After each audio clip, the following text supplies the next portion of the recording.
네, 안녕하세요. 항해도 유마지 신도령입니다. 네, 안녕하세요. 네, 점집들 다니시는 분들, 그리고 무속인 선생님들 막 이렇게 다들 보잖아요. 그런 말들도 있어요. 진짜로 무당이 보람을 느끼지를 못하죠.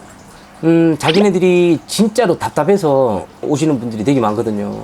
근데 자기네들이 찾아왔을 때는 진짜로 사람들이 다 그래. 다 퍼줄 것처럼, 다 이렇게 얘기하고 잘 되잖아.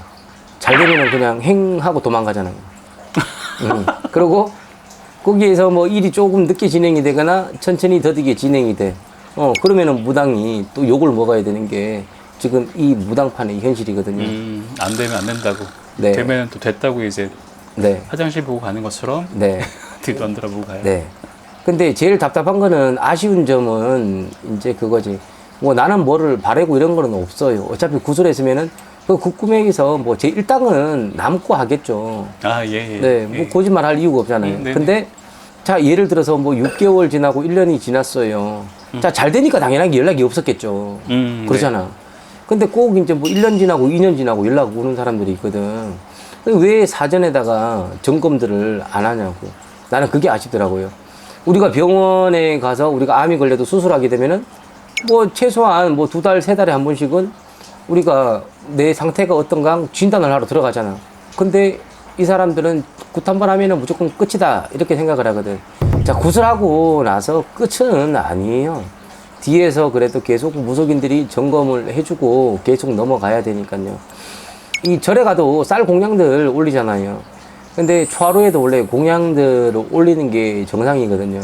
근데 대부분들 보면은 그런 거를 전혀 모르더라고요. 아시는 분들은 아시는데 뭐 신도령도 그래. 뭐 초하루 공양에다가 너 돈 5만 원 올려놓고 가. 솔직히 돈 삥 뜯는 거밖에 안 되잖아. 그죠? 그래서 오늘은 초하루에 대한 예절도 잘 아시라고. 굿만 해놓고 끝나는 게 아니고 최소한에 그래도 1년, 2년 네, 그 초하루 행사에다가 본인들 쌀 공양 이름 잘 적어서 올려놓으면 또 내가 재물의 운이고 내가 신령님들이 이 본인들이 와서 쌀 공양 올려놓고 또 한 달 빌어주세요 이러는데 안 알아주겠냐고요. 다 알아주죠. 근데 지금 이제 그런 거를 모르는 사람들이 되게 많더라고. 그래서 이 시청하시는 분들은 이제 좀 알고 계시라고 이제 이야기를 해드리는 거고요. 어떤 분들은 선생님 통해서 뭐 구슬했거나 어떤 일을 했거나 행사를 네네. 했거나 그래서 잘 풀리고 또 네. 본인이 원하는 게 이루어지면 네. 더 정성 들여 빌고 신령님들을 대우하는 분들도 계시잖아요. 네, 근데 그분들 보니까요, 대부분들 진짜로 이런 법을 아는 사람들은 조금 오래 다녀요. 근데 6개월까지는 3개월에서 6개월까지는 잘해요. 예, 그러고 나면은 이제 또 이제 한 6개월 지나면 이게 뭔가 사라져요. 또 이런 사람들도 있죠. 근데 그래서 나중에 또 한 2년 뒤에 연락 오는 사람들도 있고요. 그래서 점집도 그냥 절처럼 꾸준하게 그냥 다니는 거거든. 근데 이제 몇몇 무속인들이 이제 금품을 갈취하고 탐욕을 많이 내니까 이제 그런 건데 초하루에 쌀들 다 올리셔야 돼요. 그게 정상이에요. 옛날부터 그게 공양미라 그러잖아.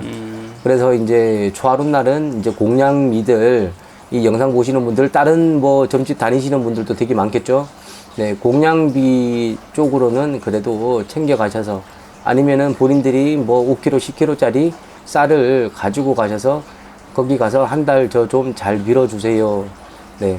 이제 이렇게 해보시라고. 그러면은 또 덕을 볼 수도 있거든요. 그리고 잘못 알고 계신 것 중에 하나가 네. 본인들이 3개월, 6개월 다니시면서 무탈하니까 네. 더 빌 게 없나 보다 하시겠지만 네. 그렇게 무탈한 게 신령님들이 다 뒤에서 케어해 주시고 그쵸, 케어를 다 주시기 때문에 그렇죠. 그런 건데 그걸 이제 모르시고 떠나시는 분들이 안타깝죠. 네. 안타깝죠. 네. 돈은 돈대로 쓰고요. 네. 점집에다가. 그러고 난 다음에 그냥 빠져나가니까. 그게 그리고 한 안타까운 거예요. 1년 뒤에 또 찾아오시는 거잖아요. 이게 또 찾아와요, 잘못됐어요. 100%. 이렇게. 또 전화가 오더라고. 초하루에 원래는 손님들, 신도들 다 초를 켜고 가요. 그래서 오늘은 초하루와 의미, 그리고 이제 촛불 켜는 거. 네, 촛불도 초하루에 꾸준히 켜셔야 덕을 보는 거니까요. 지금 물가들이 올라서 솔직히 돈들은 없는 거는 맞아요. 네. 근데 우리가 밖에서 내가 크게 밥 한 번 안 사 먹고 차라리 내 자신을 위해서 선생님들이 빌어주니까 네, 그 밥값 대신에 그냥 촛불 한 달 뭐 돈 10만 원씩 받잖아요. 일반 손님한테는 큰 돈이거든요. 그렇기 때문에 나를 위해서 누군가가 빌어주는 그 뒷심이라는 게 있잖아. 네, 그렇기 때문에 그거를 생각하시고 촛불을 켜시면은 또 덕을 본다. 이 이야기를 해드리고 싶은 거고요. 다음 영상 또 이제 기똥찬 거 하나 올려드릴게요. 다음 영상도 보세요. 네. 네, 감사합니다.